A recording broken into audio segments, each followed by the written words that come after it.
All right, and to speak more on the job scenario in India, we are now joined in our studio by Mohan Lakhamraju. He's a Vice Chairman of the Institute of Energy Management and Research. Welcome to the show. Now, firstly, talking about the job scenario, of course, India's economic growth is on the revival path. You know, we are like the fastest growing economy in the world. At the same time, there was a time when people lost their jobs and there was a depression there in the job market as well.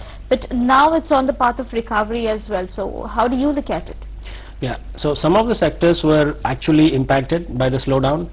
Others had not been, but just given how conservative the entire atmosphere was, people had shrunk their wallets and kind of gone conservative. I think that conservatism is now behind us, given the events that have happened in India, the political stability.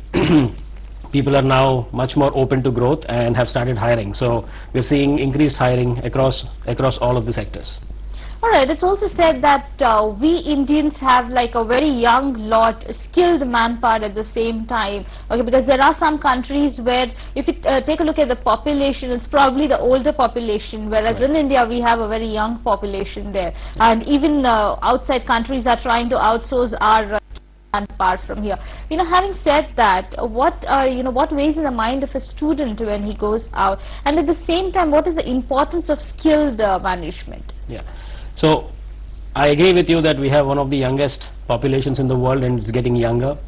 Where I do differ from you is that I don't think a lot of our youth are properly skilled, and in fact lack of skills is one of the biggest problems that is ailing our youth, and I don't think we are doing enough to address that.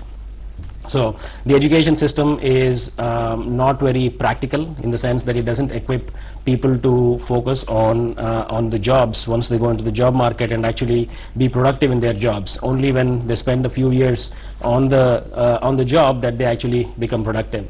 And I think a lot more needs to be done for us to give the skills, and these skills will be both knowledge in the different sectors where students work as well as in the different vocations, right? Some of it could be just the trained vocations, you know, people talk about construction or whether it is carpentry, all of those kinds of things, but it's also the white collar jobs where there are a lot of skills required.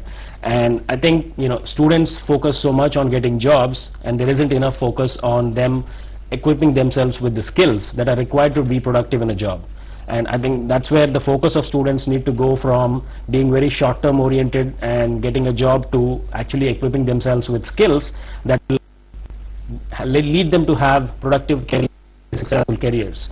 For instance, at the Institute of Energy Management and Research, we focus on the energy sector as a whole, and we provide skills that will help students be very successful in their careers, whether it is in the power sector, whether it is in the renewable energy, in sustainability, and in oil and gas. So I think more and more of that is essential. I think the government recognizes this as well. I heard the Minister of State for Human Resource Development mention this the other day when she said she was emphasizing the need for vocational training, and China is very successfully, and we need to do that as well. Definitely, vocational is something that should be addressed at the earliest. But if you also talk about the power sector, as you did mention, the energy perspective, if you look at the power sector now, India, has ambitious plans of nearly 1,80,000 megawatt. Now, when we look at that, it's like a huge figure there, 1,80,000 megawatt. So, job opportunities in the sector also increases with that. So, how do you look at students probably getting into the power sector? So, India is looking to add more power in the next 10 years than it has in the last 60 years. And that's a humongous task.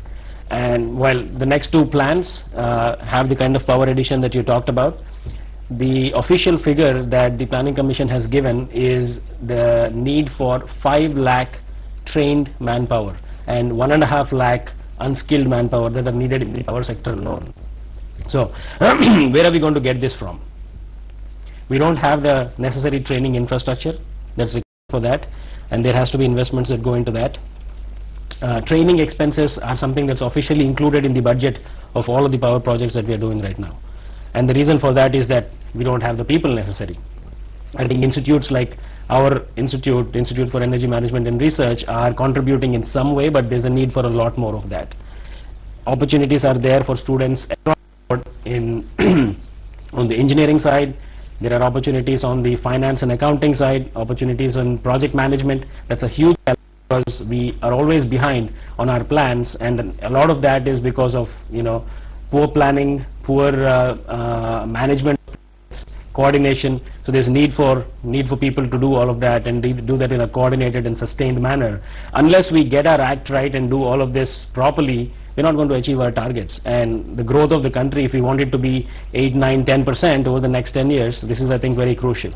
So going back to your point about skills, I think we have the young population, but to actually get the demographic dividend, we need to have them be more skilled and more productive at what they are doing than today. And the education system should take some of the burden from employers in terms of training them and giving them the necessary skills. All right, now, you obviously did speak about the skilled manpower. Now, we are living in a scenario where everybody is probably looking at management, that's one thing that they're looking at. But when you talk about a particular sector, there are various areas, which to, we have the technical, the management, but everybody wants to get into the management sector, field now. So having spoken about the power sector, which are the areas, like what is a career prospect for people who get into the power sector? And at the same time, with this big thing of renewable energy coming in, how does it, widen your horizon? Yeah, this particular sector is engineering driven sector. So there's definitely need for a lot of engineers in this. And people oftentimes don't realize that it's actually one of the most lucrative and safe sectors in some sense. Even when we went through the downturn in the last 3 years, this is one place where you would not have heard about any job losses. And the reason is that there's such a shortage of good people.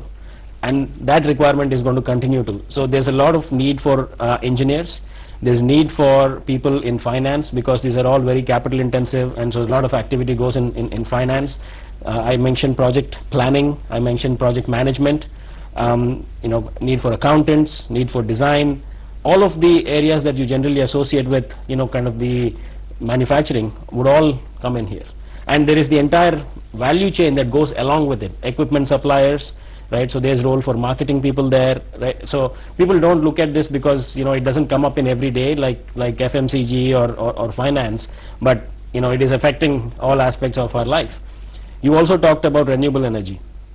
So renewable energy right now, it's probably the biggest buzzword of this century. There's a lot of focus on that all the way from President Obama in the US and as well as in India as well.